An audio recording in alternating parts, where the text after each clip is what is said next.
I would like to invite Joji Chikata, Principal Investigator at GETSPA, to give us the welcome address and a short introduction of Joji.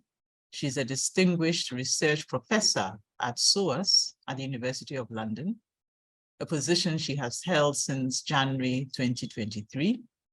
Before then, she was based at the University of Ghana for over 30 years, retiring as Professor of Development Sociology and the Director of the Institute of African Studies in July 2022.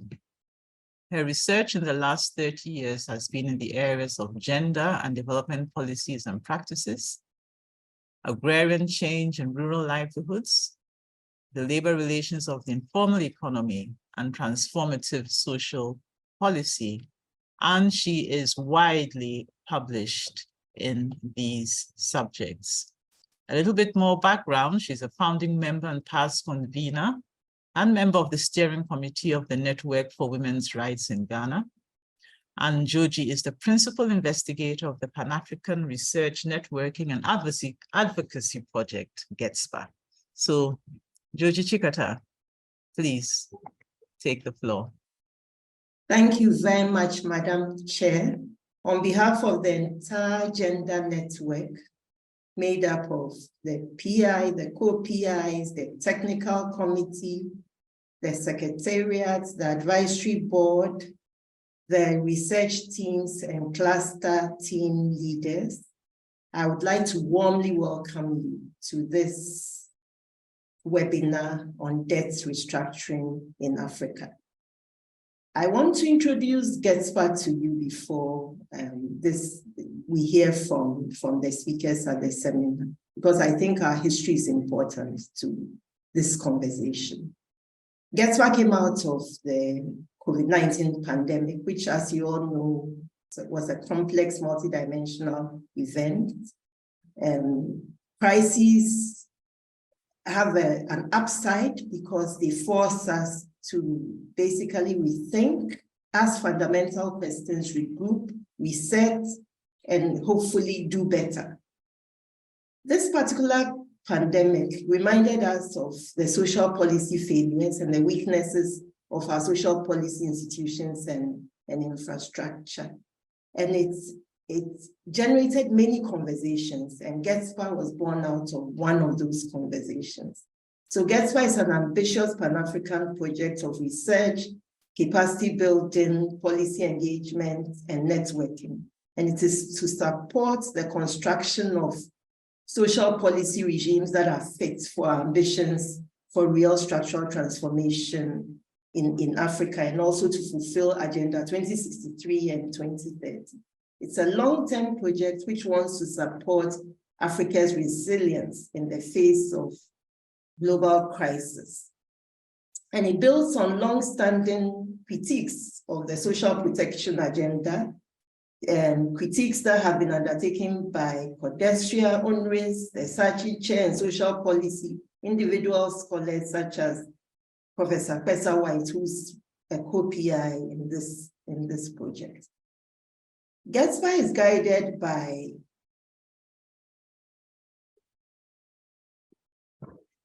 two questions, one assumption and an overarching goal. GETSPA wants to find out what social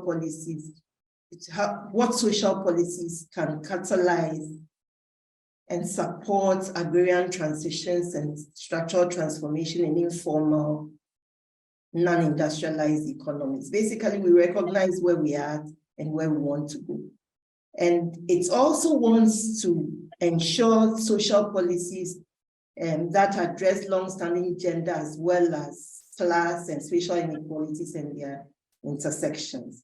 And its goal is the transformation of the discourses, approaches to, and cultures of social policy formulation and implementation in order to establish gender and transformative social policy for Africa.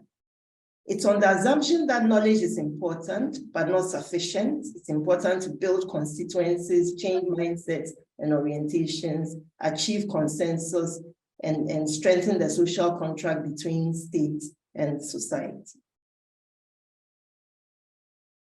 Basically, GETSPA has many objectives. It wants to understand the social policy landscape and its elements, opportunities, and challenges, understand the interface between social and economic policies in African countries, and bring economic and social policies into conversation and promote a co-constitutive approach.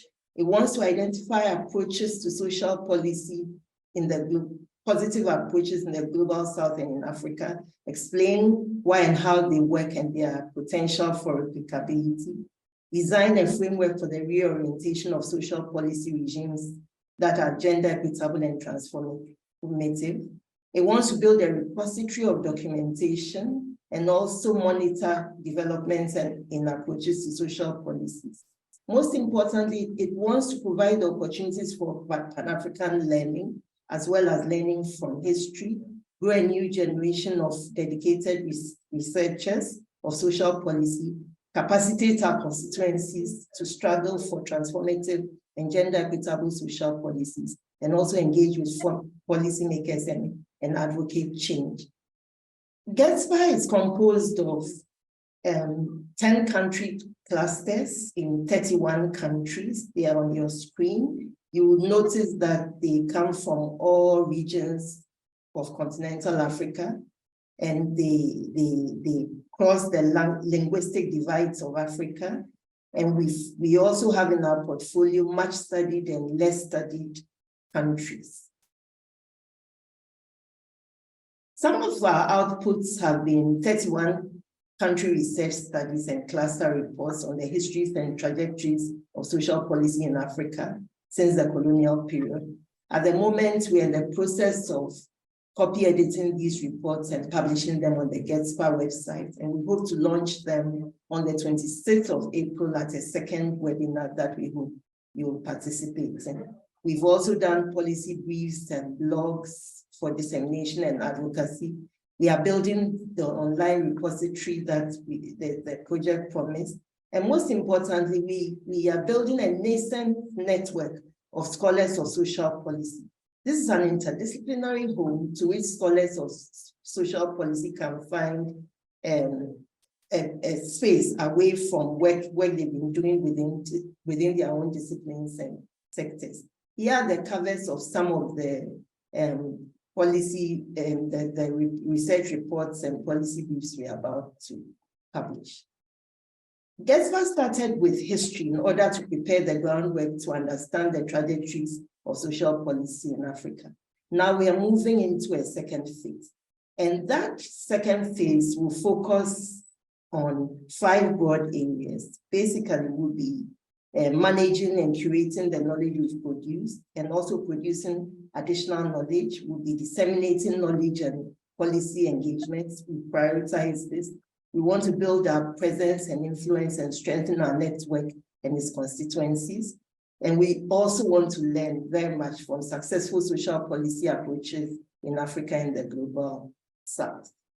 This is a photo of the GETSPA network at its meeting last year. On the particular webinar, is very much in line with what GETSPA wants to do moving into the future.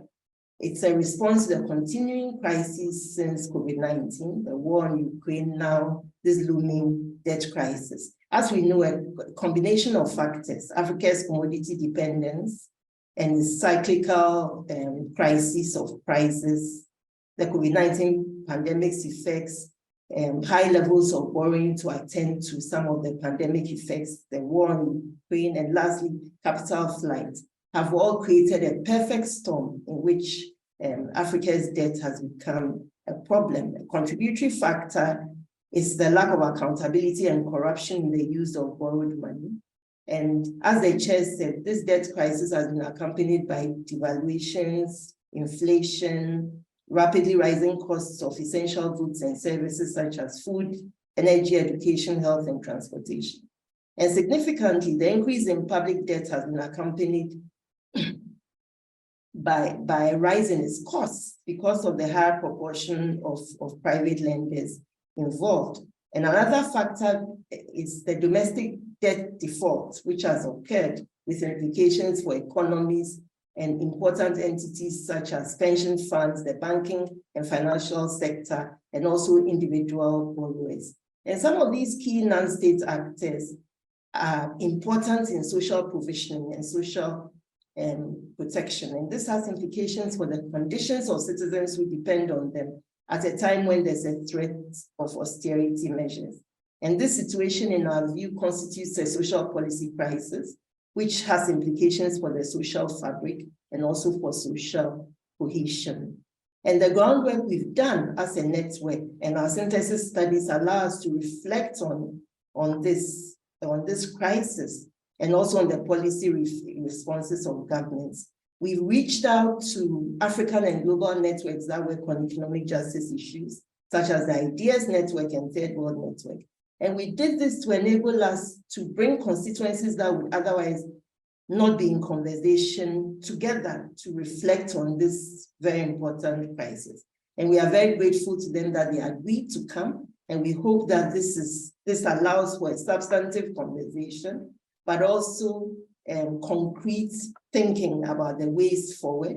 We are glad that they came, and we hope that this continues our engagement for the future. With these words, I want to welcome you warmly to this seminar.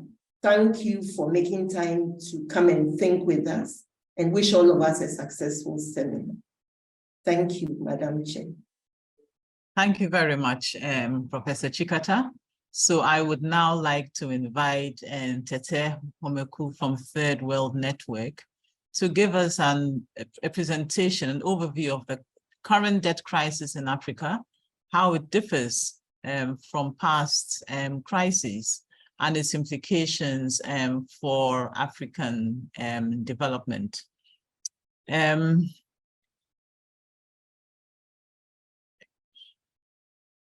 Tete Homeku is head of programs. Let me introduce you very briefly, Tete. He's the head of programs at Third World Network Africa. He's an expert in international economic law, has over 25 years of experience in international trade and investment policy, and he's informed by considerations of the political economy of Africa's vocation in the global division of labor and the challenges of economic development. So Tete, thank you very much for accepting to be on this program. And you have 15 minutes for your presentation. Thank you very much.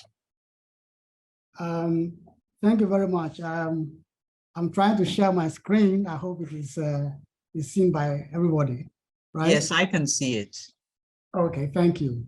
And let me start by expressing my gratitude for the opportunity to participate in this important, a critical discussion. The topic that I have is, as you put it, is the current debt crisis in Africa, how it differs from post-crisis and implications for African development. Now, this is quite a vast topic for 50 minutes. So what I've tried to do is to reduce it to a small argument, which is basically this: that yes, if we take the current crisis, the underlying dynamics of that crisis are similar to the drivers of past crises, and I think that Professor Chikata has, in the brief introduction, mentioned some of those things. What is different, though, is the compositions of the debt that we have now, both the external part of the debt and the domestic debt, and both these new elements of the debt that we have are related, I'm arguing, to the reorganization of finance and financial relations in the globe, but also related to ongoing restructuring of domestic finance. And that both of these things pose difficulties, not simply in terms of the management of debt, their restructuring resolution, but more importantly, for the ability of African countries to mobilize finance, especially domestic finance and resources, for long-term development. And I'm focusing on the relationship between mobilizing domestic resources for long-term development as an aspect of the debt I'm going to talk about, on the assumption that in a certain sense, transformative social policy, which is the context within which we are doing this thing, I'm pitching it that one of the critical contributions or one of the areas where we can have transformative social policy is the extent to which it contributes to enhance across the economy, the marginalized in the economy from rural small-scale producers to the informal sector to workers, how it enhances their participation in the economy and livelihoods.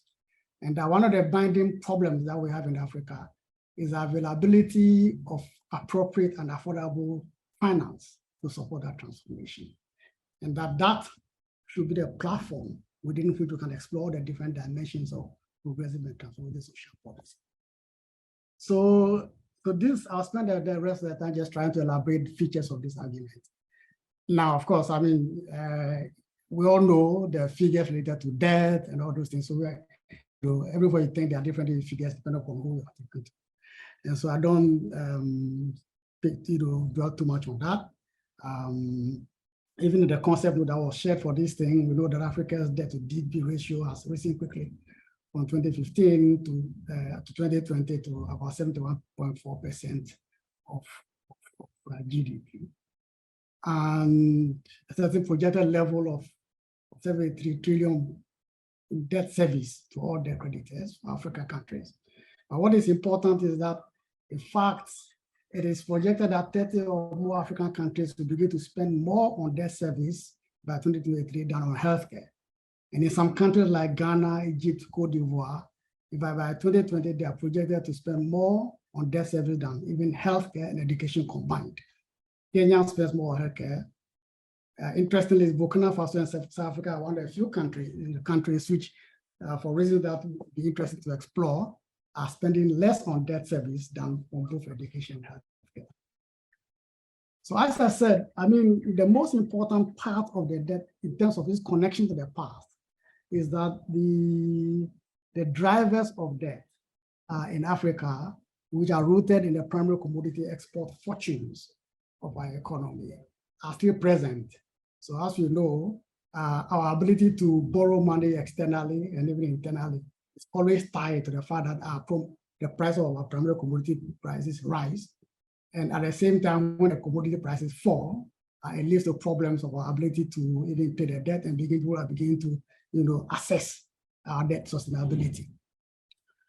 As primary commodity export dependent economies, there's also a certain inbuilt tendency that the more growth we have in primary commodity and the fact that we have to use a lot of our money reserves to import even the inputs for the growth, either in the primary commodity sector or in related sectors, leads to the fact that our imports and our cost grows together with our growth in primary commodity, and a tendency to balance of payment problem, which can be only be addressed by further borrowing. This time around, of course, because the way in which global finance is exercised and reorganized and is dominated by financialization, financial speculation by itself for profit, it means that some of these underlying trends that we have been exacerbated by that. And this is having depth in all the different crises that we have. What I want to focus on is the ways in which I think the composition of debt this time that we have are different and the kind of problems that will pose. And the composition of debt is both in terms of the structure of our external debt in Africa and generally. And here I'm talking about the ways in which the debt sources, the sources of credit that we have. We have the traditional bilateral credit from bilateral country sources, but in this there's a shift on the traditional countries of the world, the Paris Club, whose aid and bilateral donations have been going down to much more now China as a main player in credit to African countries, and of course other newer players like Turkey and co. The multilateral institutions are there, and they still World Bank, IMF, ADB and co. Roughly speaking, on the average, contribute also about a third of all the external debt of African countries. But I think, as has been said, the most important thing that we have is the fact that this time around, private lenders constitute a very important chunk of the debt that African countries have incurred. And we all know that borrowing in the Eurobond markets. The problem about this change in the composition of external credit and the relation bilateral thing is the ways in which the introduction of new bilateral donors and the introduction of private lenders as big players has made difficult coordinations around debt restructuring, and within that also the struggles about geopolitics. The insistence of multilateral institutions like World Bank and IMF not to suffer a haircut leaves a problem for people like China. We're wondering why they should offer bilateral debt cuts when these people are sticking there. So there's those problems of coordination, of the role of credit institutions, credit rating agencies that we all have to deal with. Then the domestic aspect of the debt, and again, those of us in Ghana and around, we all know the extent to which, for instance, in Ghana, almost about 41% of the external debt is actually owed to domestic private lenders in all manner of forms. Even in Zambia, about 3.3 billion of its 20 billion debt is held by non-residents holding local currency kwacha.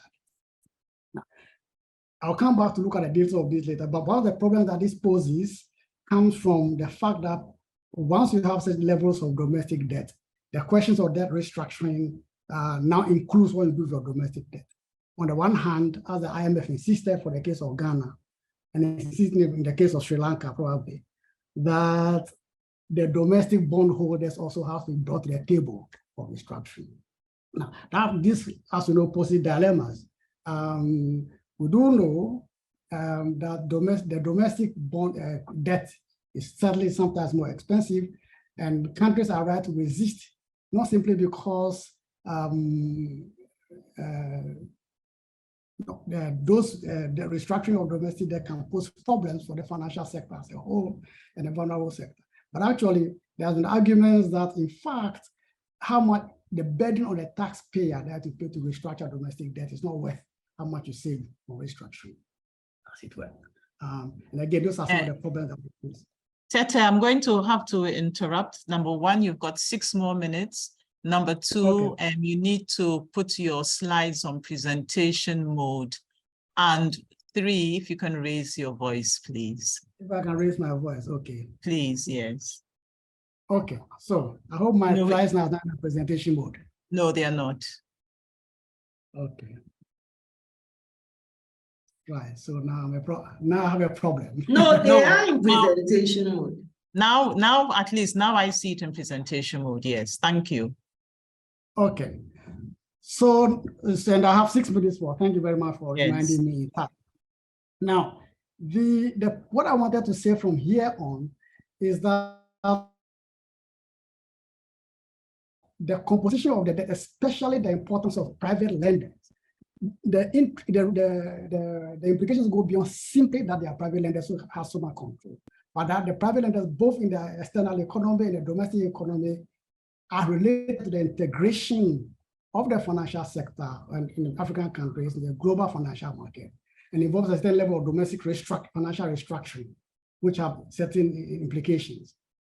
I mean, and some of the ways in which we are integrating the global financial sector, the fact that the investors and major financial players in advanced economies have taken interest in foreign currency bonds that we issue, also as well as bonds in local currency. There are non-resident people who engage in portfolio investment, both in the foreign currency bonds and so local currency bonds. Now, these are connected to earlier changes that we've had in the economy that are allowed, easing of financial regulations that are allowing, for instance, sometimes residents in Ghana, for example, to open foreign currency dollar accounts with all its implications about what you do outside. Now, the implications of this kind of integrating the financial markets abroad means that foreign factors, for instance, commodity prices or changes in the United States monetary and fiscal policy have bigger roles in the fortune for how we go with internal monetary policy and fiscal policy. But I think that the biggest area of change is the rise of capital markets in Africa. Now, capital markets, for the past, for the past 15 or 20 years, everybody has been encouraging Africans to establish national or local capital markets. They have been part of the financial sector liberalization in the context of structural investment. Before that period, we all know that the financial sector was based on bank-based lending, e-banks, which are state-owned, specialist banks, credit ceilings, and things like that. Now, structural neoliberal policies suggested that this kind of financial system is repression of finance, and therefore, financial liberalization started with broad-based liberalization, regulation, privatization, removal of credit ceilings, and the establishment of the capital markets. Now, the literature all across the board in Africa is that there's a certain recurrent theme. In order to establish capital markets and deepen them, one needs to privatize state-owned enterprises to release them on their thing. So there's a lot of suggestion that privatization must accompany capital markets. And in fact, in Ghana, we have also gone beyond privatizing state-owned enterprises in the productive sector to also financial sector reform involving privatization. Now, the experience of capital markets varies across the continent, so there's no one experience policy. On the extreme one is Rwanda, which has a 10-year capital market development plan, which is trying very hard to associate its capital market establishment with a strategy of industrialization, local credit saving mobilization. At the extreme end is Ghana, where in fact the establishment of capital market starts with liberalization, both of the financial sector, liberalization of state enterprises, and then when there's more liberalization. Now I'm going to use the Ghana example precisely because it tends to be one of the frontiers to explain some of the imbalances of this capital market that I think are associated with debt. So just a brief summary of the features of the Ghana Stock Exchange. The Ghana Stock Exchange has three main segments. There's a debt segment, the Ghana fixed income market, which is all the notes and bonds which are traded. Then there's the main equity market where shares and securities are traded, and the alternative market, which is supposed to be SMEs. You notice that the debt market is predominant in the Ghana Stock Exchange. So if you look at the annual traded value of debt in the debt market, it rose from 2.8 billion in 2015 to 8.2 billion in 2018. If you compare that to the annual traded value in the equity market, it's 71 million, not billion, 71 million in 2015, and there's still 143 million in 2018. Now, it's almost about it's less than $500 million of the proportion of what is traded in the debt market. The second feature is that if you look at the total value traded, the distinction, the $14 billion traded in the debt market. Of that, government debt alone takes 13.13 billion, and corporate debt is languishing somewhere around 1 billion. And that is connected to the structure of the equity market. Because if you look at the equity market with a 10.9 billion capitalization, 69% of the companies listed are mining companies, 21% are finance companies, the 10 is left to others, manufacturing, agriculture, and things like that. And in fact, the finance companies in the equity market are the ones that dominate trading. So that it's no surprise that they have been involved in the debt trading. So 53% of volume, 51% of the value of trading takes place. You should be winding up now. Okay, sure. I'll wind up. And if you look at the place that's supposed to be for SMBs, it's still languishing at 11 million. Now, this has a number of implications. First, in the first thing, we have a situation where in order to get the capital markets going, as they are in Ghana, a lot of it should be supported by the privatization and deregulation of financial institutions. So state insurance companies, pension funds have been allowed to privatize, government shares in them have been broken out so that they can be traded. One thing it says is this: you have a situation where if you take something like the state insurance company, which used to be state-owned, the state had access to it in terms of its own dividend that it could use and reach as affordable credit to invest in strategic sectors. As it is now, having listed and privatized, the state goes back and borrows money from the same entity now at a very high interest rate. And that gives you a kind of a cycle of debt, because the privatized companies also, when they look around, they now have to account to their shareholders. And because of that, given a shallow market like ours, where the equity sector is so shallow, they invest in paper, and it's government paper. So you establish a cyclical thing about debt trading, which is without any connection to the real economy. The second and last point I want to make and to conclude is that this is a departure from what is necessary for an economy like ours. You see, in the olden days, the banks and the financial instruments that were in the economy were trying to upscale and consolidate all the wealth generated in the economy and lend them to strategic and vulnerable sectors in the economy. At the moment, having established capital markets which are predominated by debt, both local and foreign, there's a certain disconnection between what you mobilize and this reinvestment in the economy. So there's dissociation that.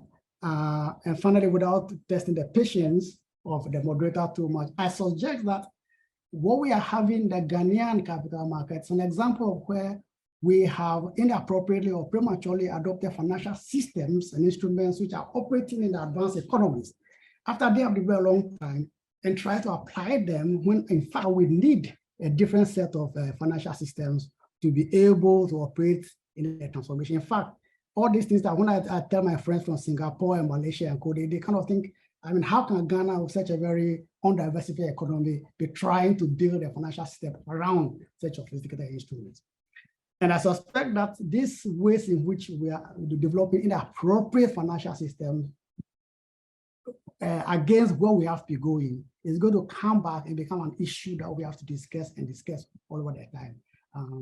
Let me stop here, and then maybe we can take some questions. And thank you for the patience. Thank you very much, Tete. So we will now move to our next set of presentations. And these presentations are going to be made by members of GETSPA. So we are going to have our first presentation, which is on the Zambian case study. And this is by Dr. Nkumbu Nalwimba, a member of the GETSPA project, and also from the Ministry of Agriculture, Zambia. So Nkumbu, you've got 10 minutes for your presentation. Thank you.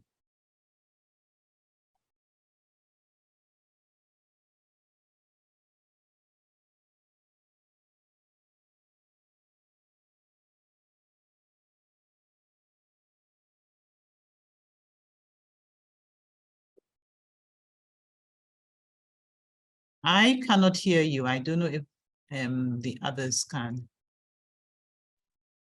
Sorry, I was on mute. I'm sorry. So I'll get started. As earlier stated, I'm going to give a presentation on the Zambian experience concerning the debt restructuring and social policies. And that's the outline of my presentation. I'll give you a little bit of a background, then talk about the IMF Extended Credit Facility and the key reforms. I'll then give an overview of the status on the IMF Extended Credit Facility and creditors. I'll zero in to look at the impact of some of the reforms and look at the debt restructuring and social policies as I conclude.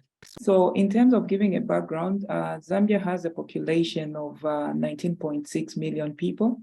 And we find that 61% of these people actually live under the poverty debt-on line, less than $2.15 per day. In terms of debt, Zambia's debt has been rising drastically. If you look at 2011, the debt was just at 3.5 billion. However, in 2022, the debt rose to, the external debt, public debt rose to as high as 14.87 billion. And for those that have been following Nkumbu, I'm going to interrupt. Can you put it on presentation mode, please? Oh, sorry. Yeah. So Zambia was the first African country to default during the COVID-19 era, as it struggled with debt that had actually reached 133% of its GDP in 2022. So with that situation, the government had to go to the IMF to seek for assistance. And IMF approved a 38-month arrangement under the extended credit facility in August 2022, amounting to about 1.3 billion. Under this extended credit facility, this arrangement is supposed to advance authorities' homegrown reform, though there's been like a lot of debates whether this is indeed homegrown. Yeah, homegrown create fiscal space for much. However, securing timely restructuring arrangement with external creditors is essential for the successful implementation of this extended credit facility arrangement. So for Zambia, what does it entail, this extended credit facility, in terms of the reforms that have to be made? So I just focused on a few ones that may have implications on social policy, but there are a lot more key reforms that the country is undergoing. But amongst those is the elimination of subsidies on fuel by making pump prices cost reflective. So with this reform, every month there are reviews that are done, and sometimes the price of fuel goes up, sometimes it may go down according to the international prevailing prices. Then the second reform has to do with the publication of the action plan for the full migration of the Farmer Input Support Program to a more efficient electronic agriculture input support program. So this Farmer Input Support Program is basically an input subsidy program that supports smallholder farmers in Zambia. It has been supporting over 1 million smallholder farmers in the country. And the other key reform is the adoption of the findings of the cost of service study for electricity, which mainly entails increasing the electricity tariffs. So what is the status on the IMF reforms and the MOU with the creditors? As of last week, our Minister of Finance did update the nation that Zambia was doing well and had passed with flying colors as far as implementation of the IMF program is concerned. However, there are worries that despite this reaching this milestone, there are concerns that the next IMF disbursement of $188 million might not be made. And this is mainly because of the agreement which has not yet been reached with the creditors, and the MOU has not yet been signed with the creditors. So far, we find that no tangible resolution has been found in terms of reaching an agreement with the creditors. That's basically what has been trending on the news, where at some point our Minister of Finance, actually it's this week, when he don't punish Zambia if the debt restructuring fails. So he's hoping that even if the debt restructuring fails, at least the credit facility should go through.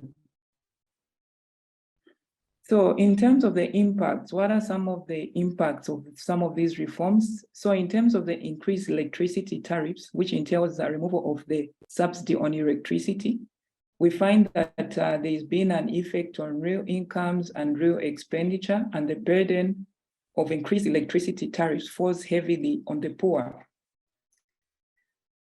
One of the studies that was done found that the poor experienced 9.4% reduction in real household expenditure as a result of the tariff hike.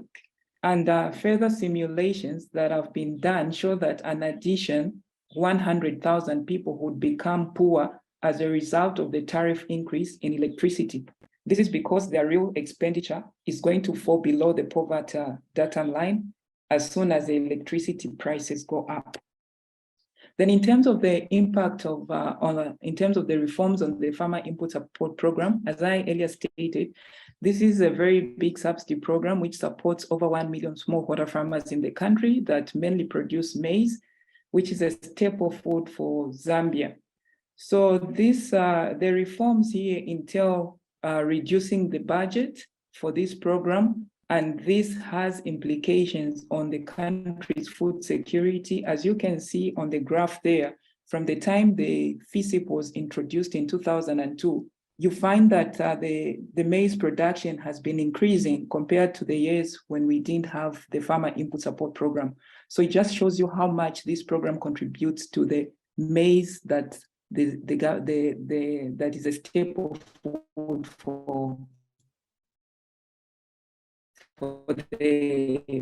the country. Then in terms of the fuel subsidy, we find that the fuel subsidies were also eliminated in September 2022 as part of the reforms. And this means that the people are no longer protected from the vagaries of swings in the international price of oil. This has resulted in the increased cost of, with most of the poor people being currently the country has been hit with high prices of mealie meal, which is a staple food of the country. And a lot of people are now lining up to actually buy that commodity. So in terms of the debt restructuring and social policy and development, as much as there are those reforms that have been ongoing, we find that the government sectors, as you can see,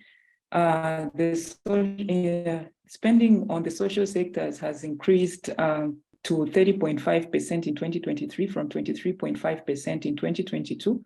And for the education sector, there's also been an increase in the budget from 10% in 2022 to 14% in 2023. And in 2022, the government also employed over 30,000 teachers. And a similar increase has been noted in the health sector, where there's been an increase of about 25%. And also the government made efforts to recruit health workers, or about over 11,000 health workers in 2022. With regards to spending on social protection, the allocation on social protection went up by 30%, 30% in 2023. So which means that there's been an increase when you compare with 2022, and that the government made a commitment to scale up the number of beneficiaries under accessing social protection from 1,021,000 in 2022 to about 1.3 million in 2023. However, despite this commitment to increase the number of beneficiaries, we find that the monthly social cash transfer amounts have remained very small, and which means that they cannot really make a big difference amongst the poor households. I think if I may be right, the monthly cash transfers are not more than $20 per month. So this is quite negligible in terms of making a meaningful impact amongst the poor people.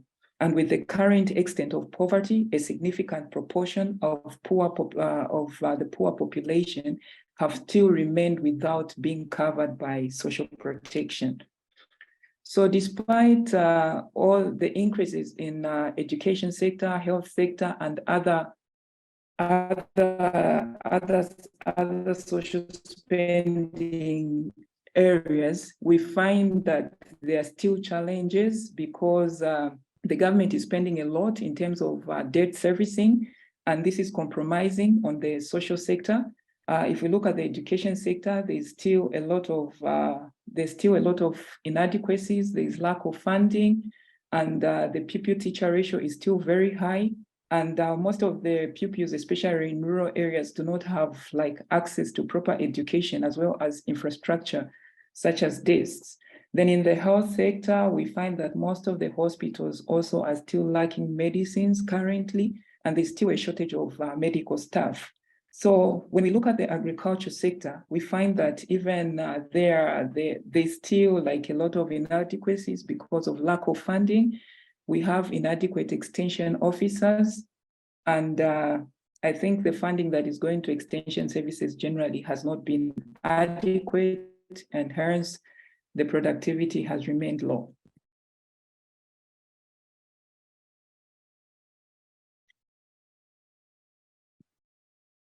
I'm unable to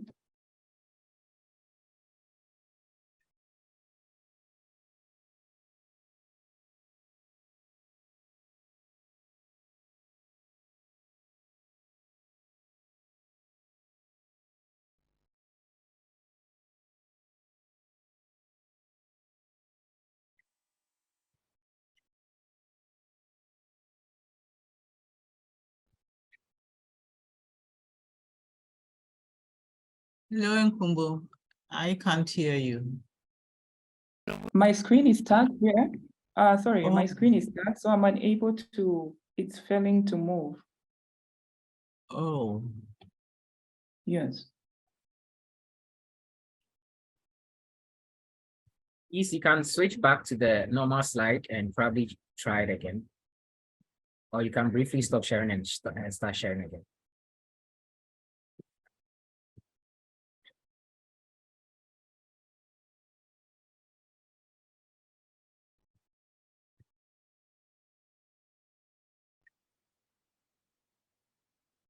Okay, let me just conclude. I think that was almost the last slide. So I think basically that's the Zambian experience. And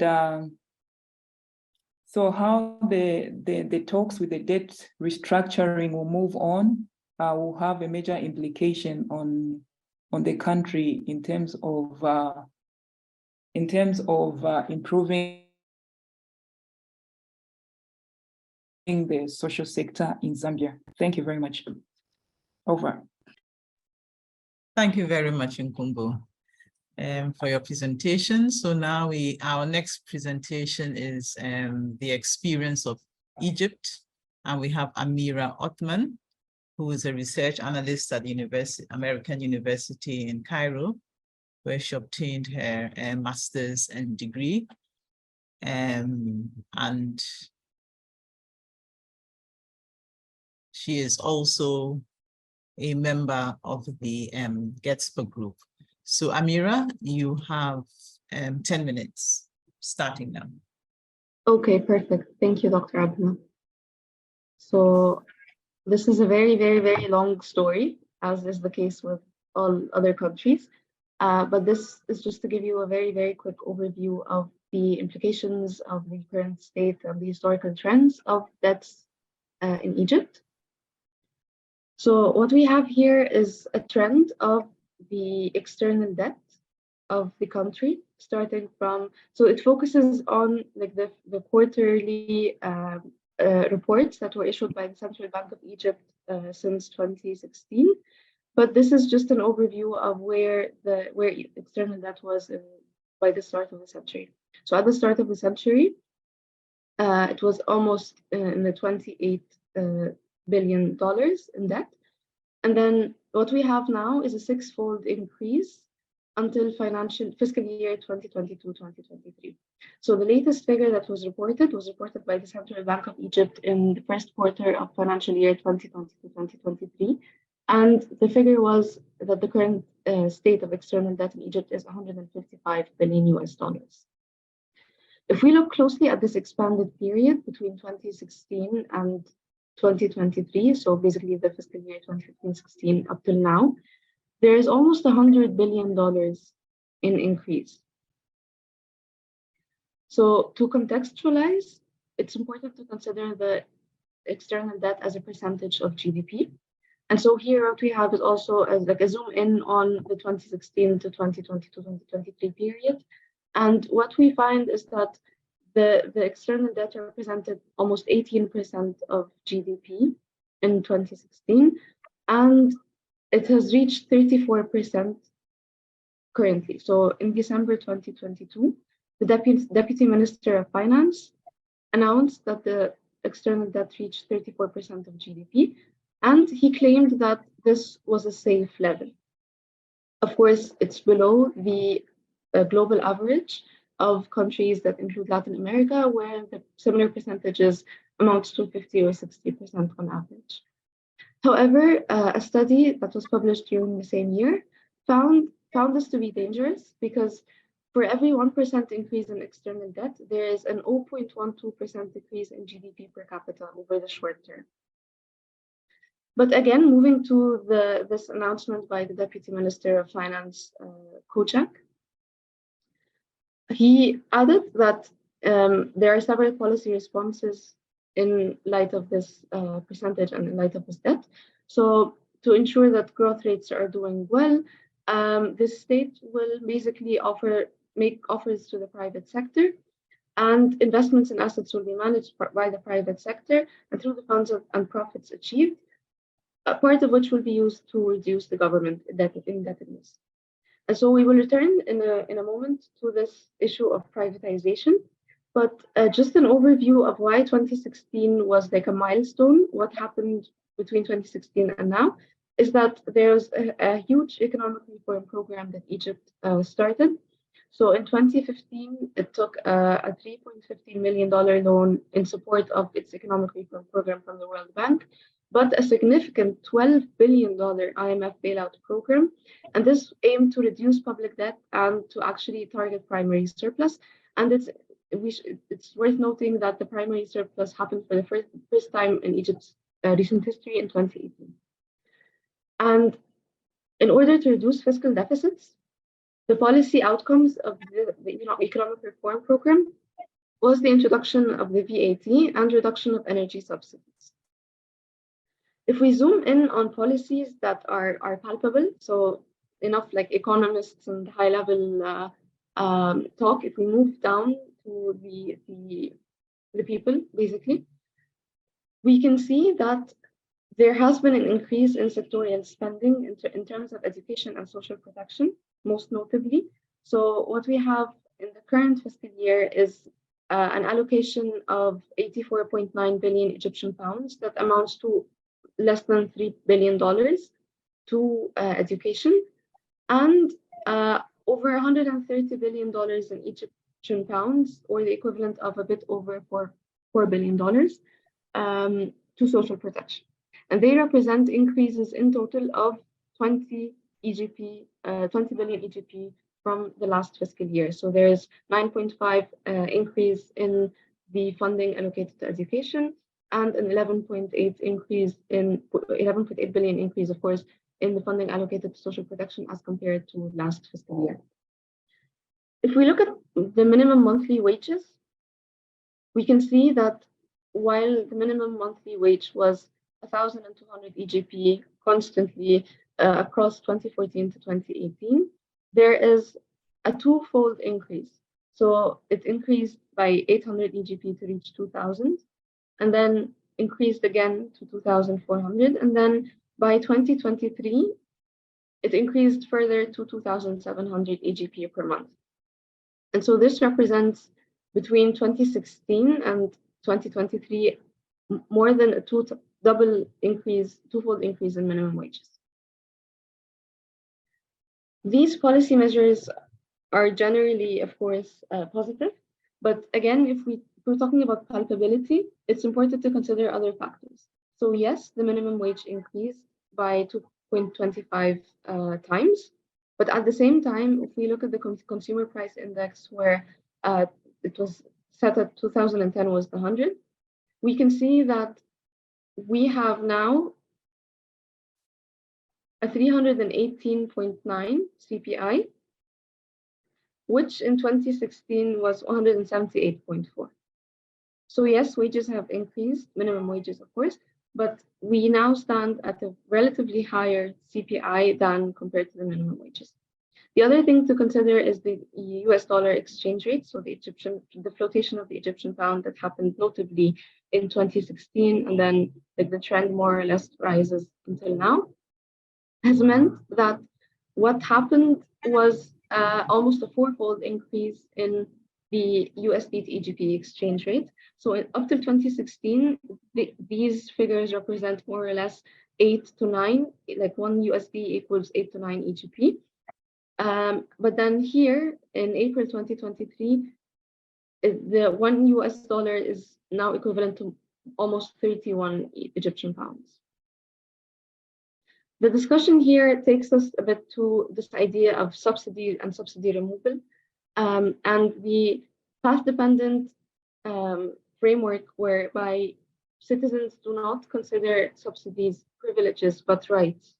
And in a country with 110 more or less million people, something comparable to Ethiopia, at the current inflation rates and the current post-debt scenarios, the current status is very reminiscent of the bread riots that took place in the 1977. This is not to prophesize about an upcoming revolution or anything, but just to say that this idea of subsidy removal, whether fuel, whether basic goods, whether like even the bread and so on,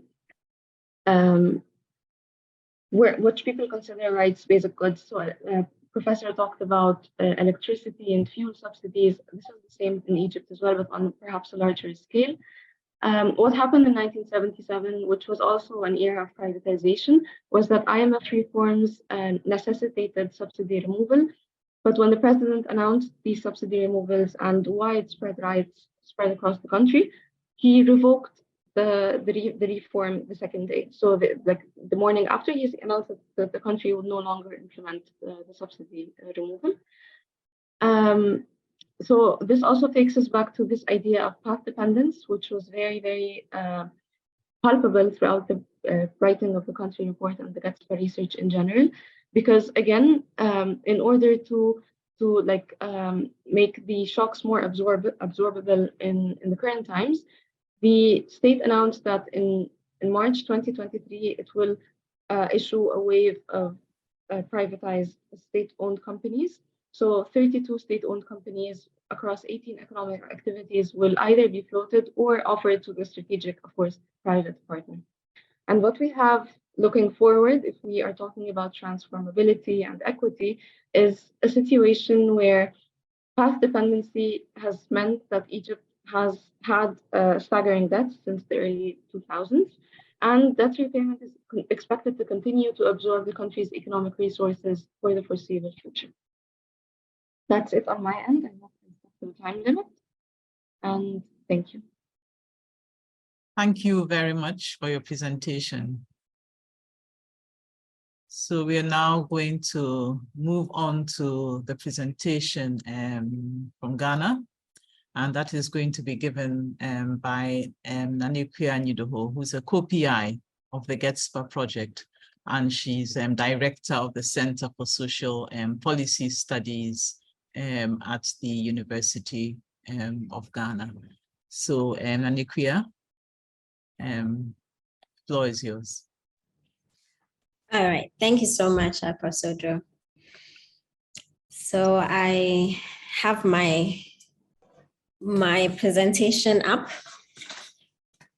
Given that I don't have much time, I'm very grateful to Mr. Tete Homeku, who's laid the groundwork explaining how, as a continent, we got here. And then he also talked a bit about Ghana. And, because I'm going to interrupt if you can. I should have done that. Presentation. I can't see my screen very well because there are so many controls. So give me, yeah, okay. There we go.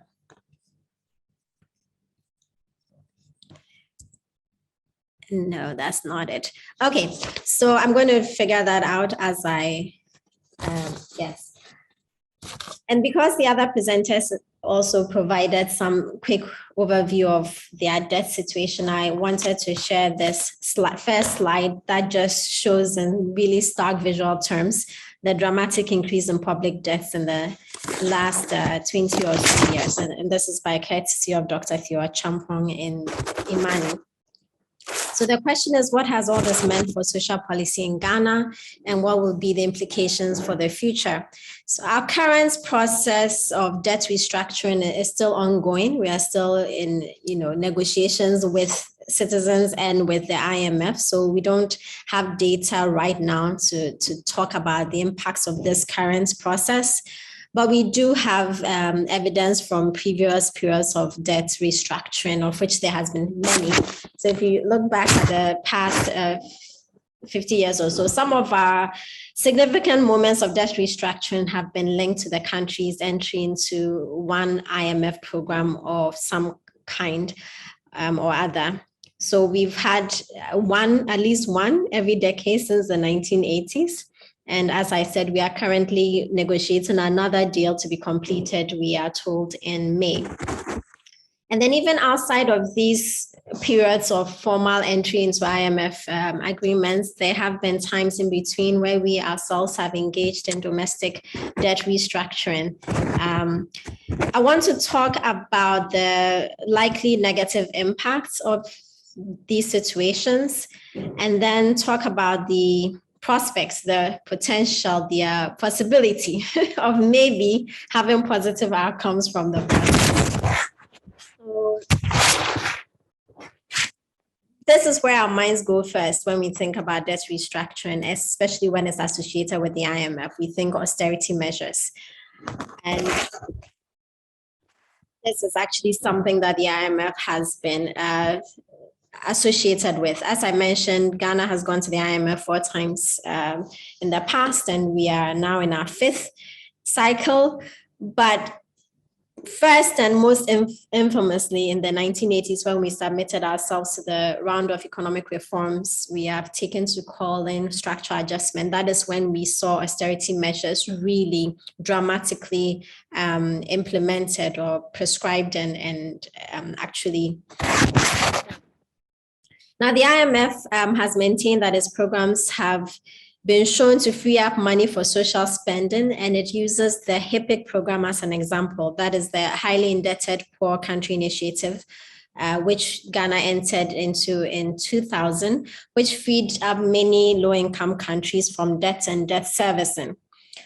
However, a study by Kellen Kesses et al. From 1985 to 2014 asked the question, has the policy content of IMF programs evolved to allow for more policy space? Do these programs now allow for more expansive social policies? And they basically answer no. The authors found that there is more of a commitment to rhetoric than to action. In fact, let me just quote them. We argue that multiple layers of rhetoric and ceremonial reforms have been designed to obscure the actual practice of adjustment programs, revealing an escalating commitment to hypocrisy. So I think that just tells us that we should not really expect that there will be social policy expansions, but rather we should expect, as has been shown in the past, that we will commit ourselves to austerity. And what that often means is decrease in social spending. Now, I think it's interesting that in the 2023 budget, for instance, which some analysts have called expansionary, the government announced an increase in LEAP assistance, LEAP being Ghana's one of Ghana's foremost social protection programs, the Livelihood Empowerment Against Poverty Project. But at the same time, and very significantly, in that same 2023 budget, there was a reduction in the allocation to education for the first time in 20 years. And we are told that in future budgets, we should expect even more of a decrease. In seeing certain workshops for the GESPA project at the very beginning of our project, we spoke frequently about the fact that in times of crises, debt restructuring, COVID, and so on, the first casualties tend to be social provisioning for education and health, and notably, as well as for other social programs. And the question is, why are programs like education and health likely to be cut instead of, say, in Ghana's case, our bloated executive arm of government? We have 86 ministers, not counting deputies, and a staff of over 1,000 at the office of the president. Google it. Or why do we not plug the leaks and wastages in public expenditure that, CSOs and others constantly talk about? Or why don't we reduce expenditure on the military, an organization that around the world has some of the best social welfare programs, even in countries like the US, where the civilian social welfare system is being dismantled or reduced, the military still has a very good social welfare program. And the answer to those questions is politics, first of all. First of all, you don't want to touch the military. It's called coup proofing. You don't want to annoy them so they don't start a coup. But politics that are also consistent with social policy theories, such as the advocacy coalition framework, that tells us that there are political influences on the policy process, that people get together to advocate for their self-interest. So in other words, it's about power. Poor people have less of a voice. They are the ones that are most affected by education and health cuts, for instance, because the middle class and the rich often have, as I've heard Georgie say, private solutions to public problems. So they will go to private schools or they will go to private clinics. This is a group of people, the poor, the lower income folks, that is easy to cut expenditure on because they have less of a voice to protest. Then the other reason is the ideology, this assumption that policymakers seem to have, that social expenditure is consumption, is charity, and is not productive.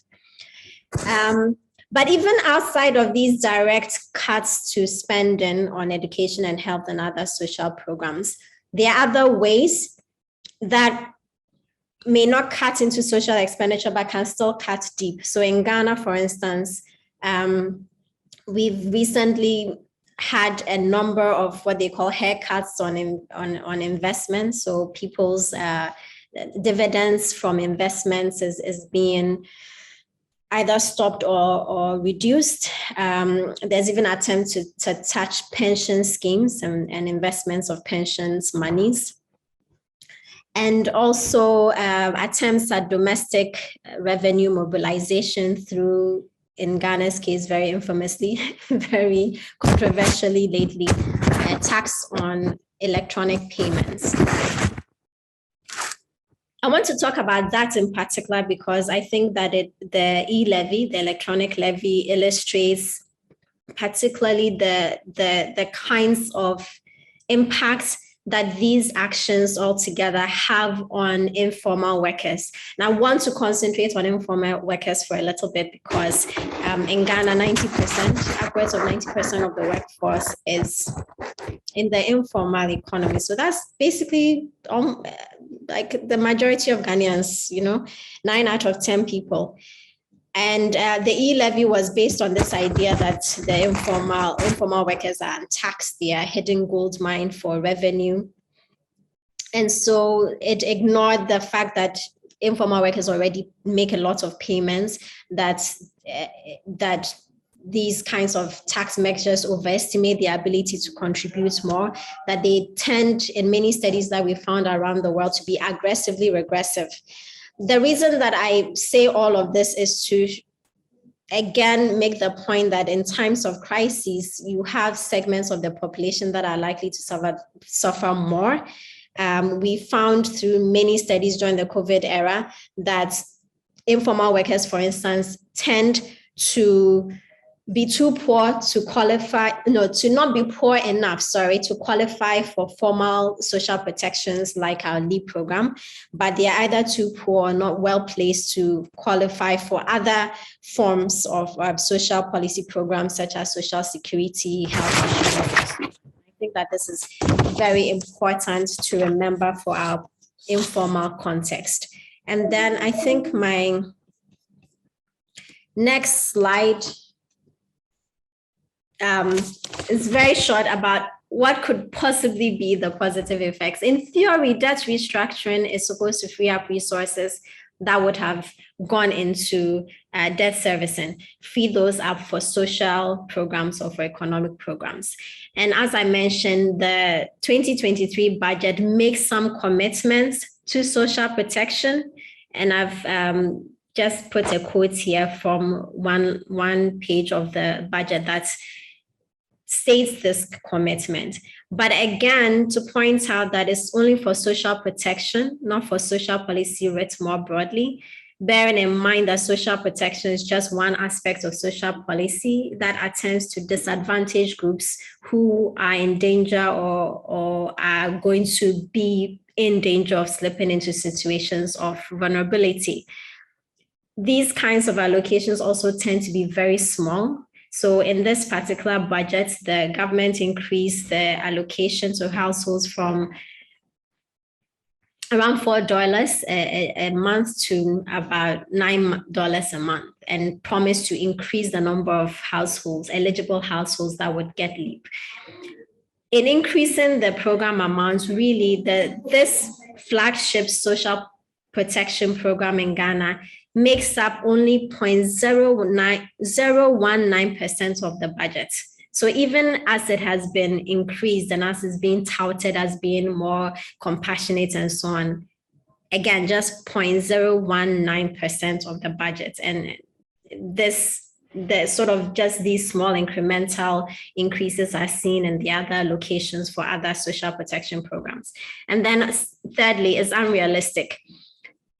As I said, it's an expansionary budget that projects a 66% increase in expenditure, which is really not realistic, as other analysts have said. Is also based on an unrealistic, the budget projects a 66% increase in expenditure, but it also is based on the unrealistic projection of a gross revenue of more than 68% increase.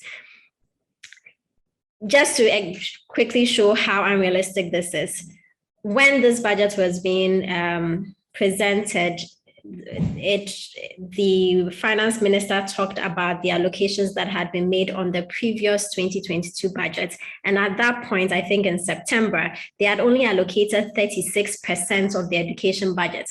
So all of this is to say that they can say as much as they want what they think they're going to be putting into these programs, but in the end, they probably won't actually allocate those budgets. So in my very last slide, what would you do in these situations?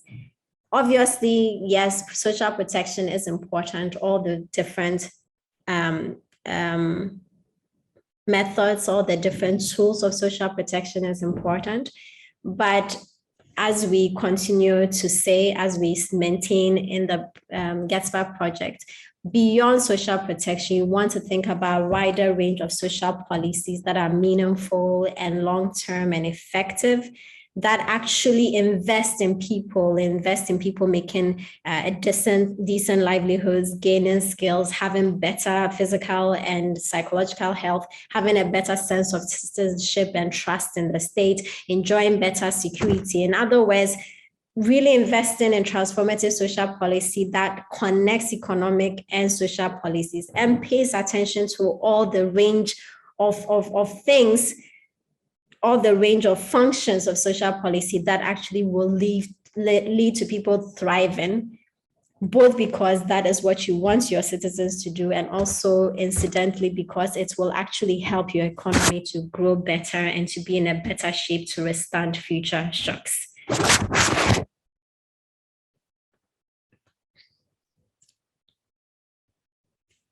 Professor Odro, I'm done, please.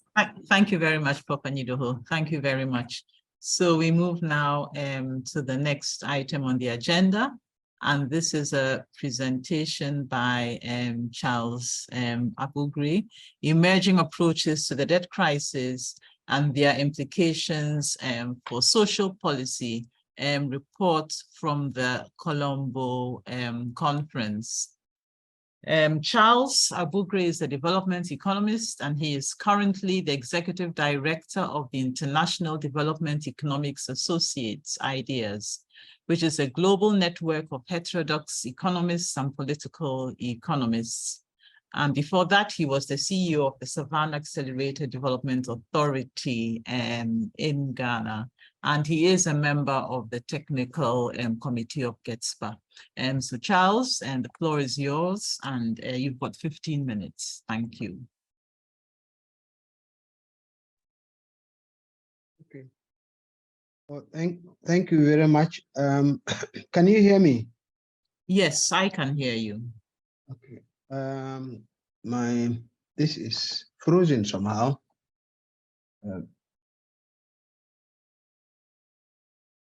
Can I do this and see whether, so let me see whether I can do the presentation mode without it freezing again.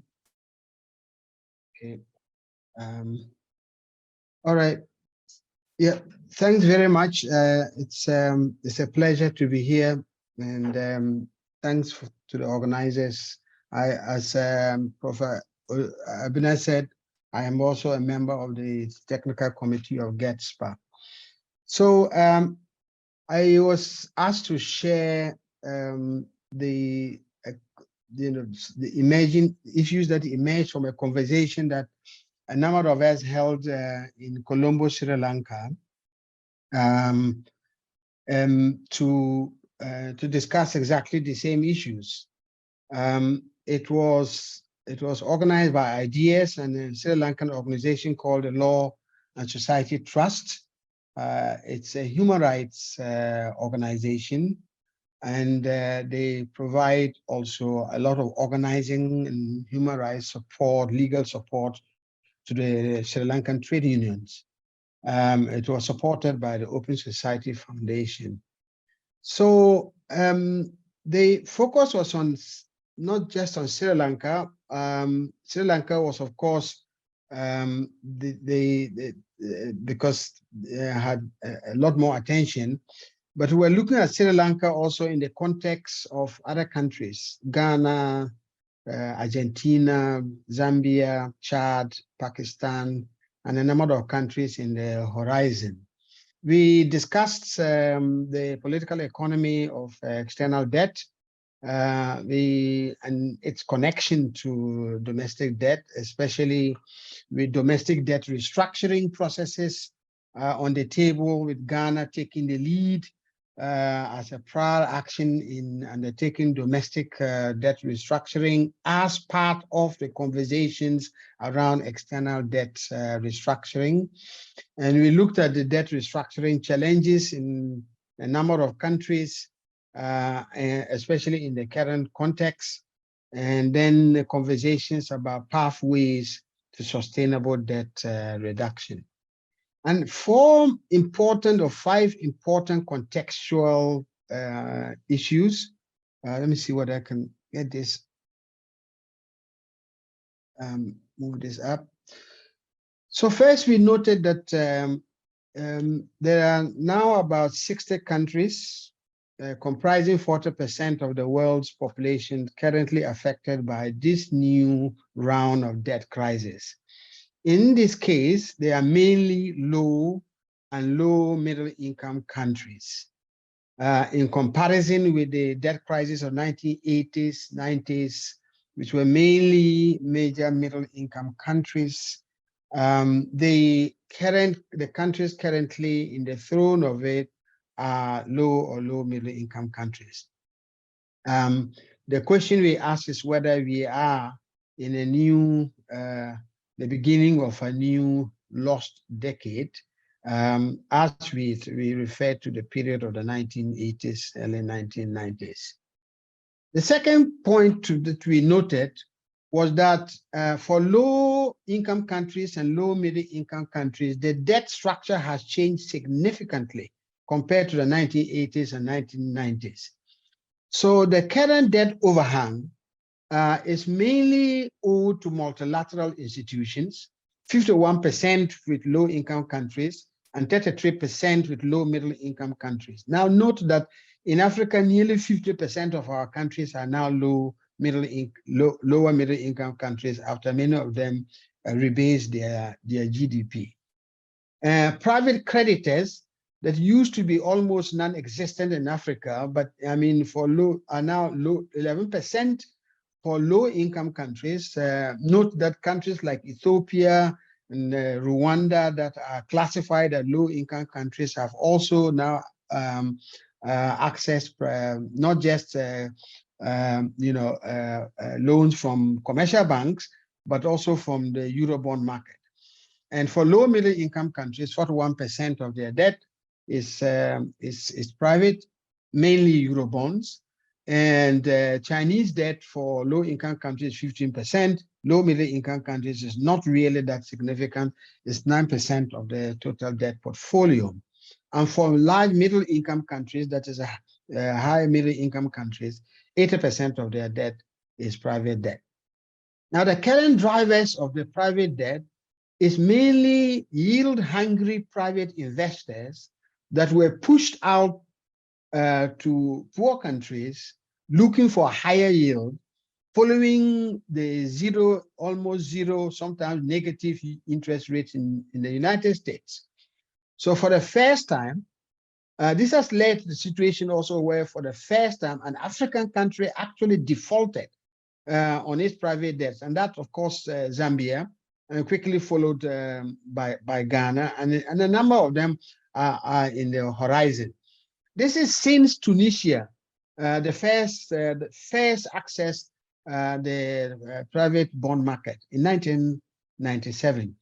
In the late middle to 2000s, a number of countries then basically rushed into it. The third contextual point to note is that we are discussing this debt restructuring, and we are under a debt crisis in a period where net flows, capital flows, are either declining or negative to developing countries. Sub-Saharan African countries, especially in low middle income countries. In Sub-Saharan African countries, net transfers, which is the differences between debt services and new flows of capital, collapsed from 20.8 billion or so to 1.7 billion in 2019, 2020, even before the COVID struck. And for low middle income countries, the net transfers fell from 55 billion to 33 billion, and so on and so forth. Just for lack of time, the data is there, but it is in the context of declining net resource flows to these countries.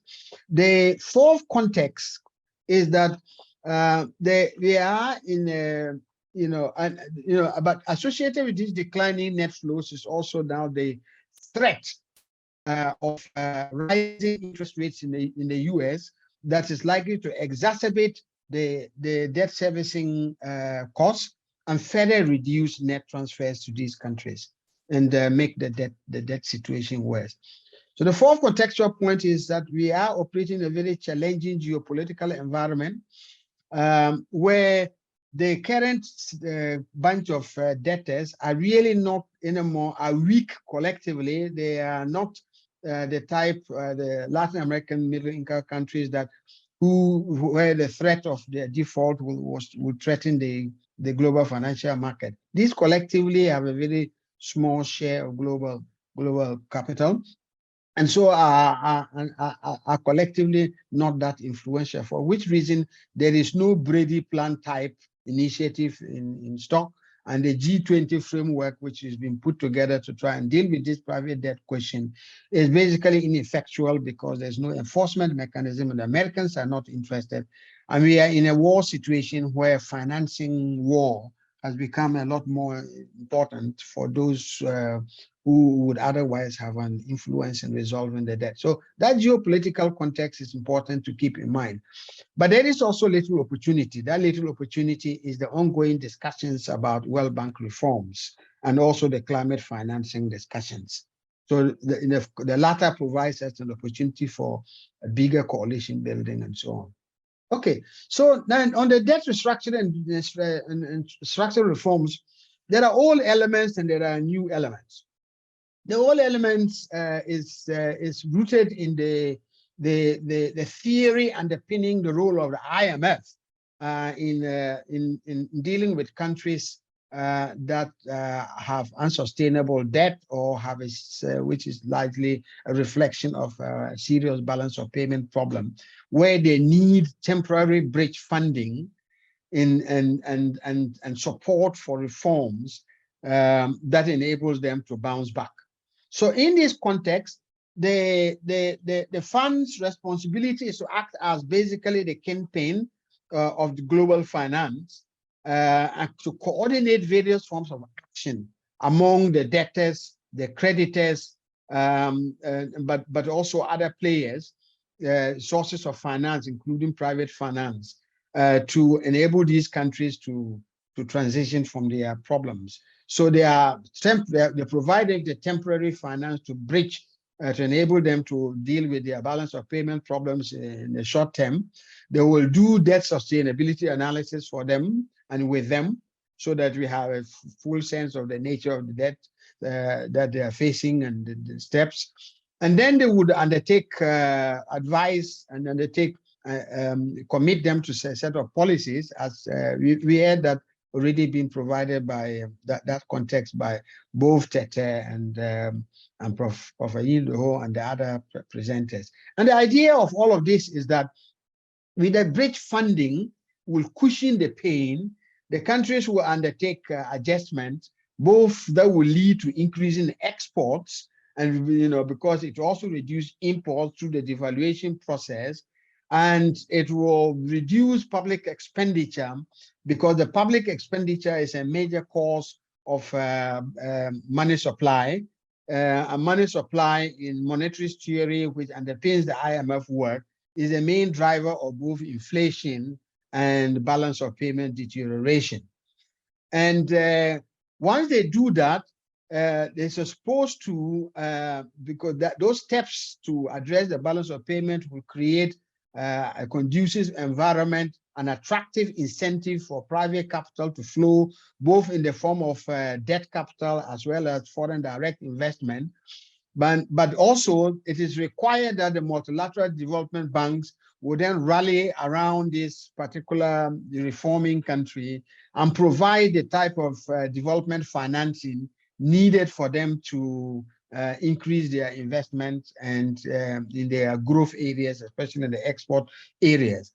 The IMF was also then supposed to become the coordinating factor, working with the Paris Club or all other creditors to ensure that there's a collective effort to reduce the debt overhang. That's the logic. That logic remains the way in which the bank and fund operates, and except that there are also new situations now emerging. The new situation is that with the experience of Zambia, we have just had, but also Sri Lanka and increasingly in Ghana, which have become, but also Chad, have become the pioneers of these new phase of debt restructuring. Is that it's restructuring with little money and restructuring without debt reduction. How does this work? So first and foremost, the IMF bridge funding is too small. The disbursement is too slow and too costly, to lead to any form of either the opportunity for rebound or for saving any money at all for anything, including growth. It's costly because in the case of Sri Lanka, and at least Ghana and Zambia need to watch this as well. The cost of financing the Sri Lanka, also because Sri Lanka was a middle-income country, now downgraded lower middle-income countries, the cost is almost close to commercial rates. So it's a combination of the basic rate, the SDR rate, and surcharges. Surcharges have become now a major source of financing for the IMF. So the IMF has now become more commercial than commercial, and therefore hardly a preferred institution anymore. That's the first one. Social protection commitments are merely rhetorical.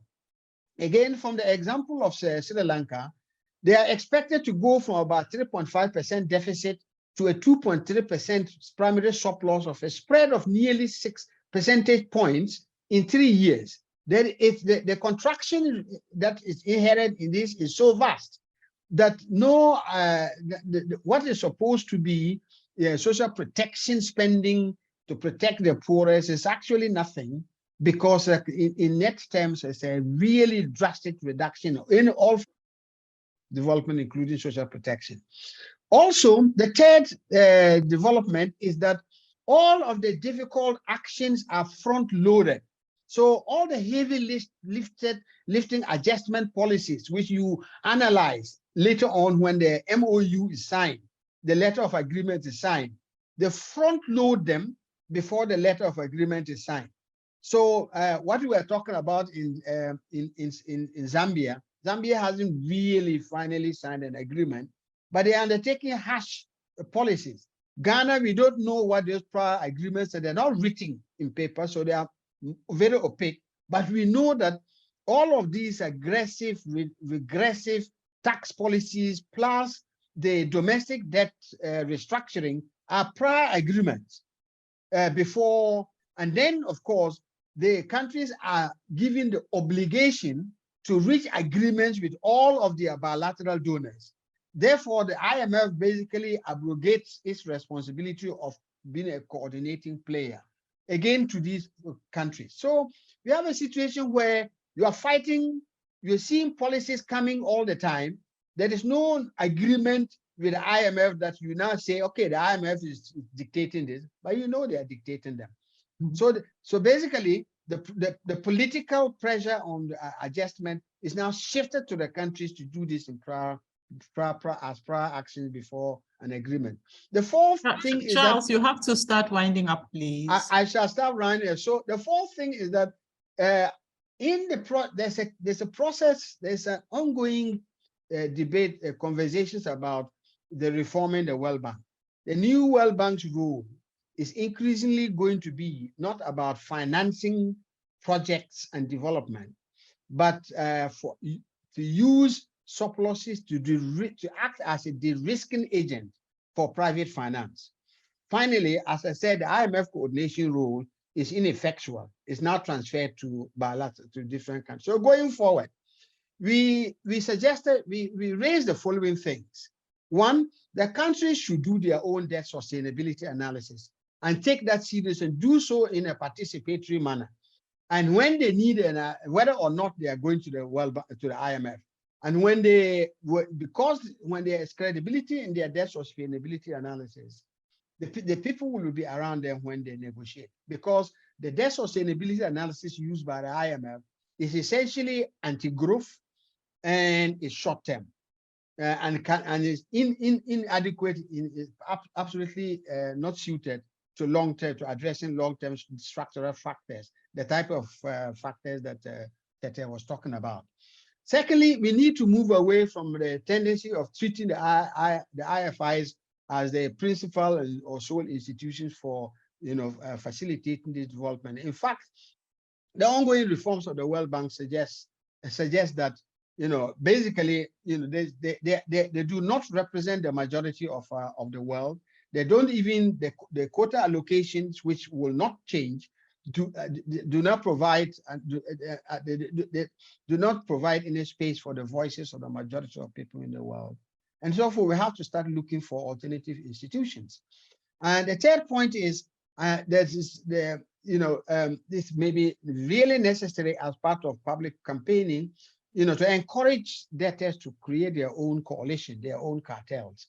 So there's a collective bargaining. This is in the context of the fact that there is still no international mechanism for a just debt workout. Fourth, there are alternatives to austerity-oriented adjustment. Then the funding must be concessional even from now, and we must push for concessionality. It is not possible to not create a long-term recession on an adjustment with an adequate concessional financing. The discussions about SDR allocation is not just about rechanneling. There is a need to really, while these institutions exist, especially IMF, to ensure that there is a serious reallocation of SDRs. We should resist this domestic debt restructuring if we can, as far as possible. In fact, Zambia should do that and not allow it to happen.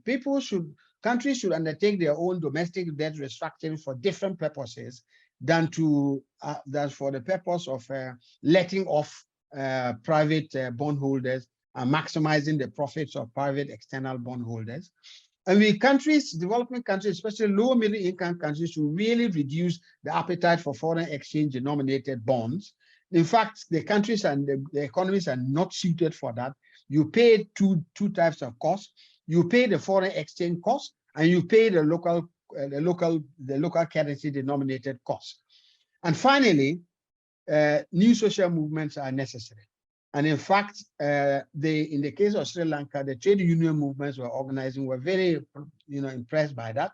But there is also a climate movement that seems to have a lot more momentum. So the climate social movement interaction globally could be a force for good.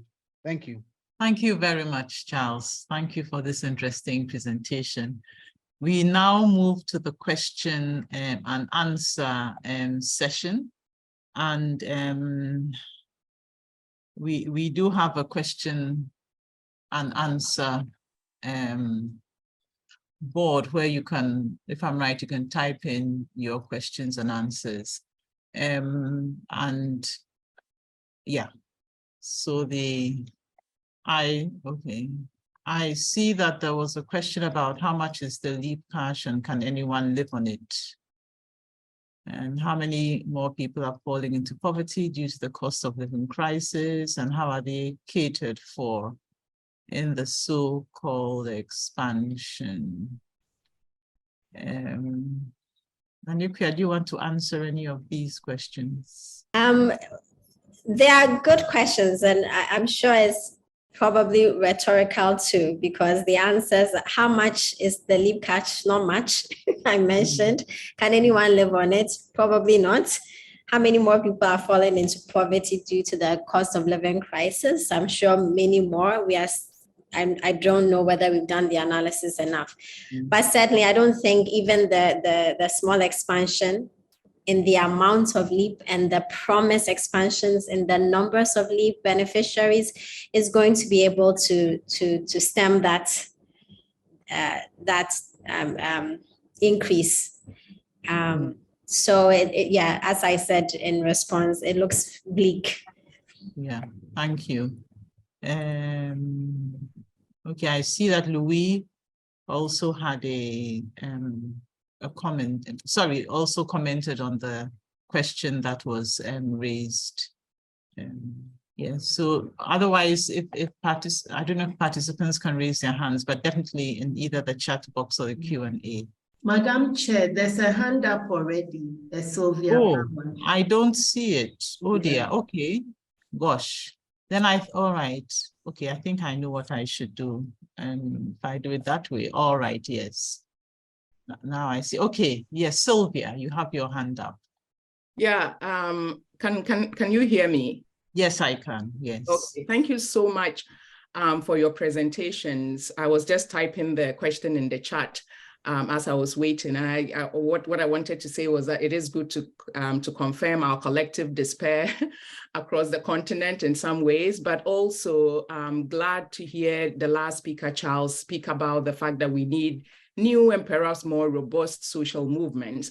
So my question is, how will these look like and how can they be mobilized, especially in these environments that you've talked about where I think those movements need to be a little bit more grassroots oriented, or at least have specific and sustained buy-in from the majority or the masses of the people. And it looks like this is becoming more and more difficult to sustain on our continent. If I take the recent movements, say from Fix It Ghana to SARS in Nigeria, things seem to start and then, there isn't the level of sustainability that we are hoping for. So that's one question. The second one is to Prof. Chikata, and thank you so much, first of all, for all of your work. But also in particular, this particular project. And I was really happy to hear you talk about using history as a background. So my question is, given your experiences, given the work that you've seen done over, over generations, what can we hope for? Are there alternatives? Why aren't we considering those alternatives that I am very sure people have proposed time and again? What do you think needs to shift as it were. So thank you so much. I really enjoyed these conversations. Okay, thank you. So we start with Charles and then we move to Georgie. Okay, social movements, by their nature, they're not always very permanent. So sometimes people mobilize to deal with a particular problem and they fall apart. But how to connect the dots when they mobilize, how to sustain it long enough for change to happen. It's and part of those pressures actually also lie in, the increasing difficulties in survival and people splintering in one form or the other. But as I said, as a broader collective beyond each country's problems, it seems that in the global context, it seems like the only other subject other than two subjects seem to have the potential to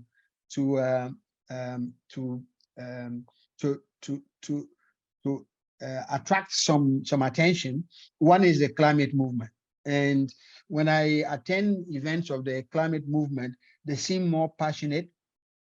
They seem more less compromising, and so on.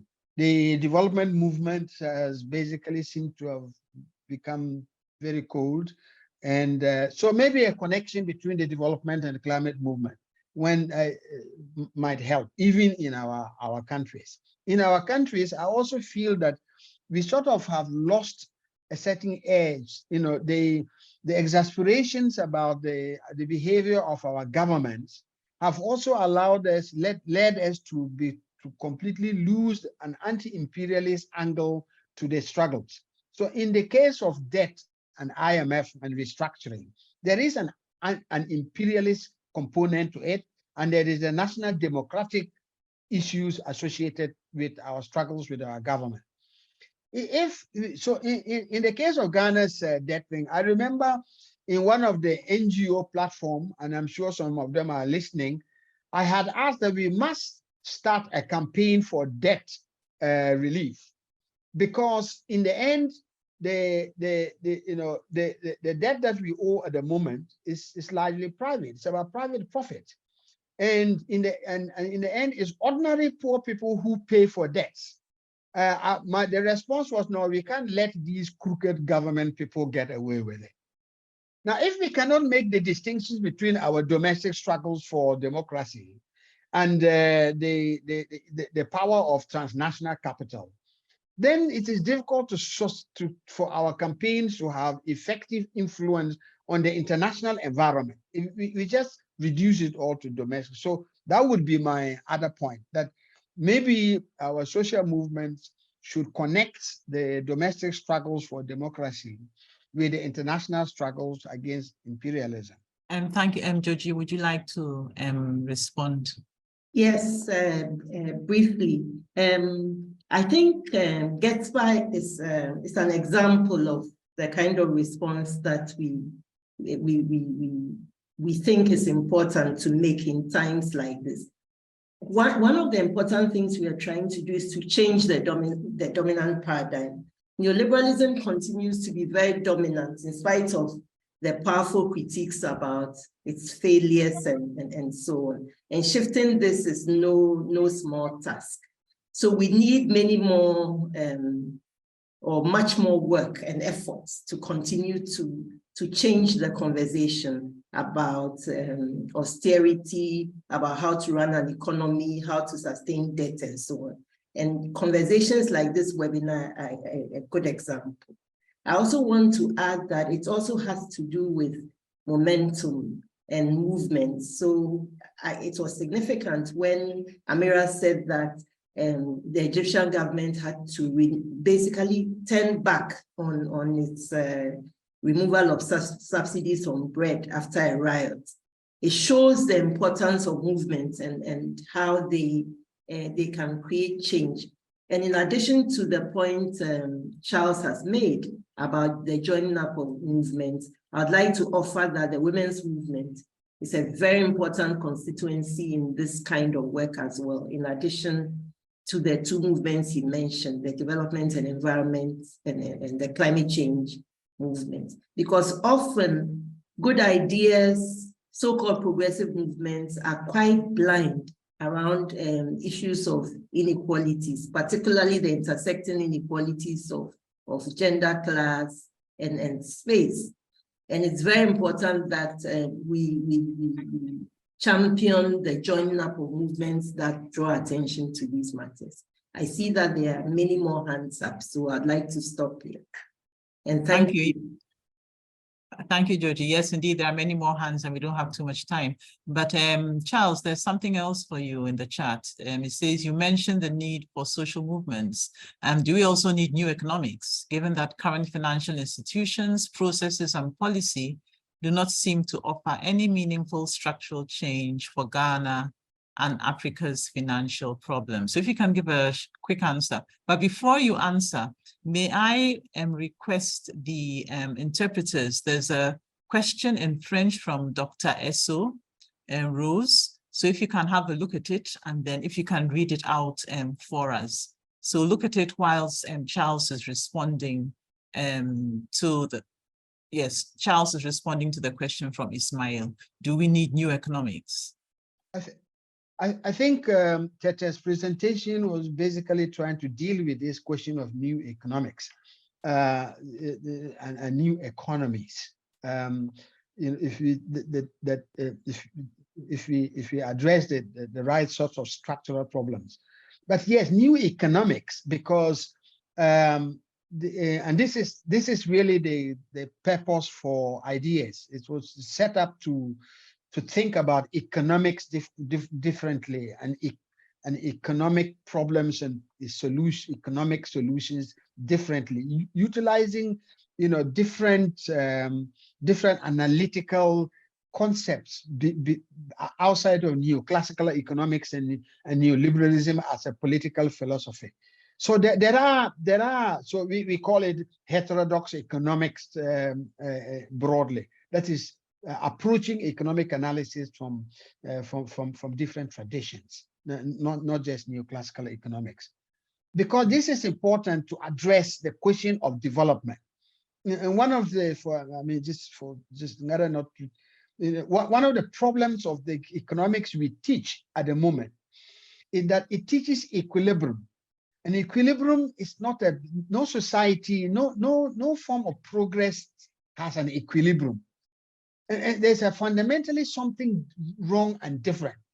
We treat all debt as if it's the same, and we actually don't pay sufficient, we give sufficient weight to our domestic currencies, and so we see it all when so in a sense we will prioritize foreign exchange debt over domestic currency debt. We create economic solutions that actually undermine our own sovereignty and our ability to maneuver. So yes, there is a need for new economics to deal with new in order to bring about new economies of the type that Tete was talking about. Thank you. So our interpreters, would somebody be available to read out the question from Dr. Esso Rose? No? Okay, well. So I see Marie Fall, you have your hand up. Oui, merci beaucoup pour ces belles présentations. C'est sûr que la question de la dette dans les pays africains est quand même très centrale là dans une perspective de développement. Et je lisais que les pays africains ont remboursé quand même plus de 12 fois le montant qui était dû depuis les années des ajustements structurels, les années 80, et que ces pays continuent encore de supporter à l'heure actuelle une dette supérieure, une dette extérieure qui est plus de 5 fois supérieure à celle qui est due au moment de leur contraction. Et donc, on peut considérer que la dette fonctionne comme un mécanisme auto-entretenu qui aggrave la pauvreté et qui place de ce fait les pays africains dans une dépendance perpétuelle à l'égard des pays créditeurs. Et maintenant, ce ne sont seulement pas les pays occidentaux, mais c'est aussi la Chine qui est beaucoup présent sur le terrain africain.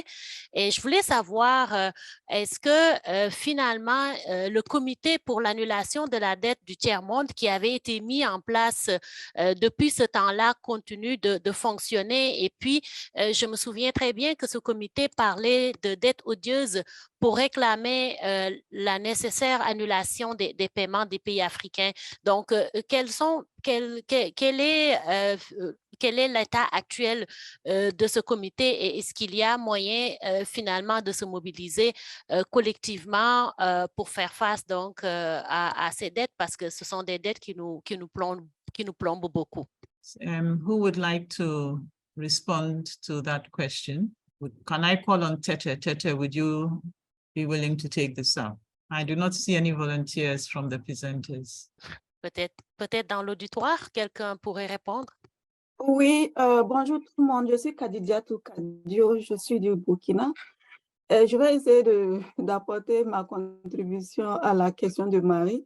La plupart des présentations qu'on a suivies abordent beaucoup le côté économique, mais moi je pense plutôt que concernant les choix politiques dans nos pays, j'ai l'impression que souvent c'est comme si nos décideurs n'utilisent pas leur marge de manœuvre. Est-ce qu'ils sont obligés souvent d'accepter certaines orientations?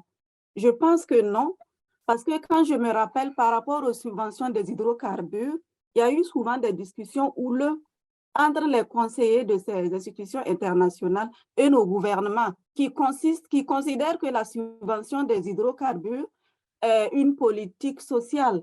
Et donc, ils subventionnent, surtout l'exemple du Burkina, souvent le prix du carburant dans les pays.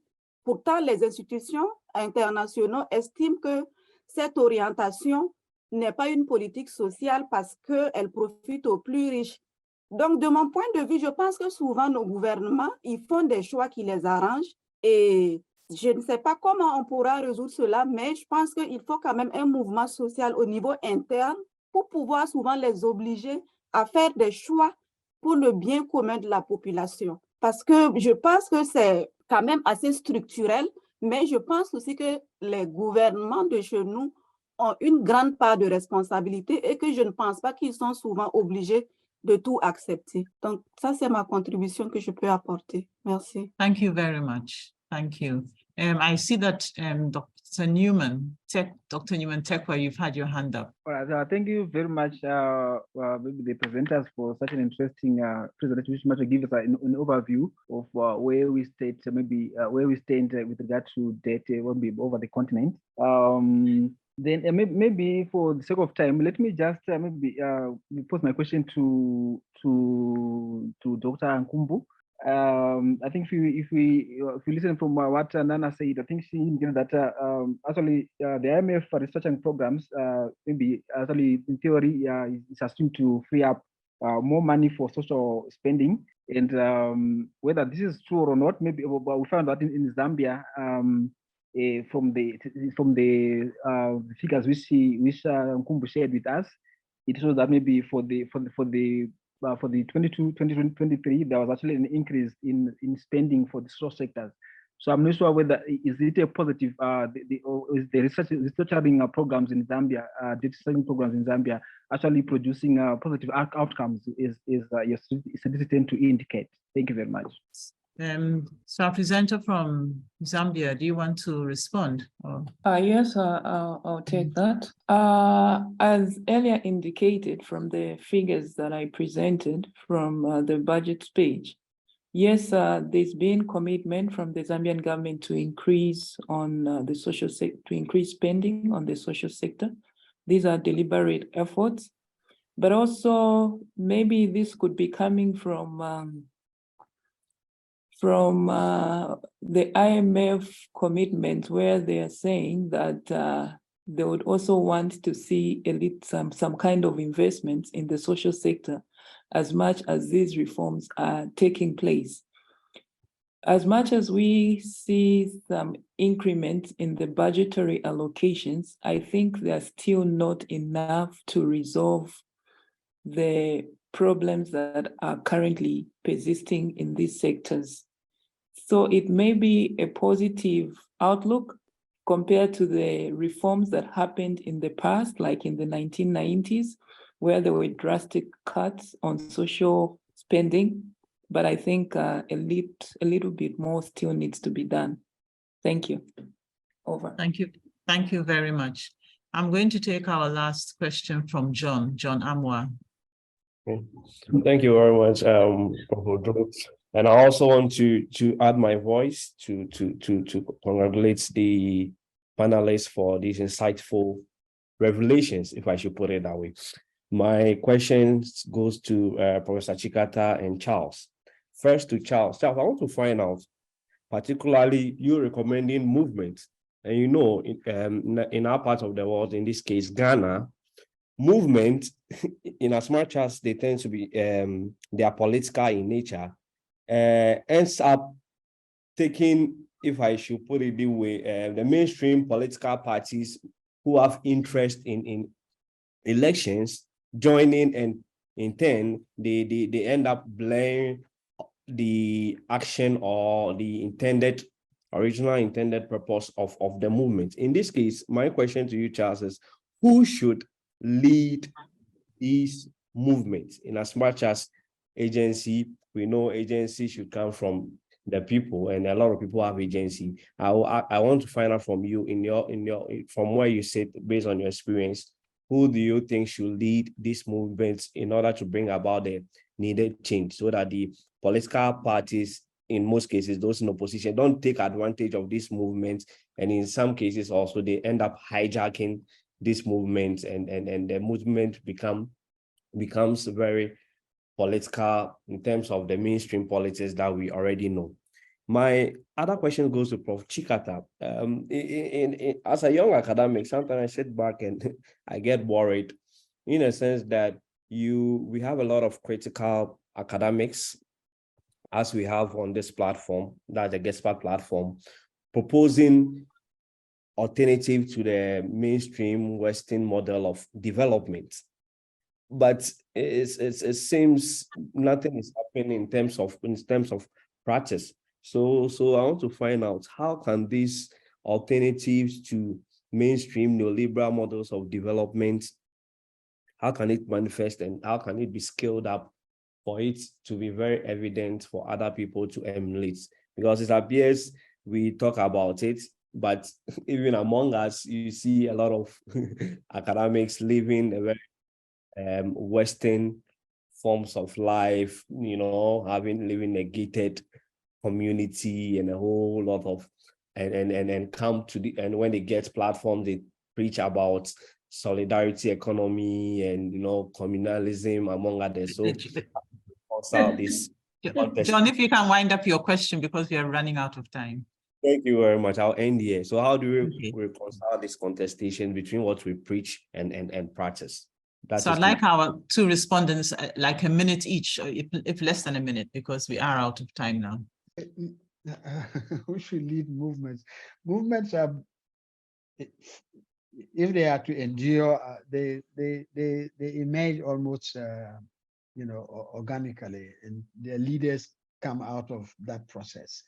Whether they are hijacked or not by political parties, become partisan, also depends on the way that the movement is organized.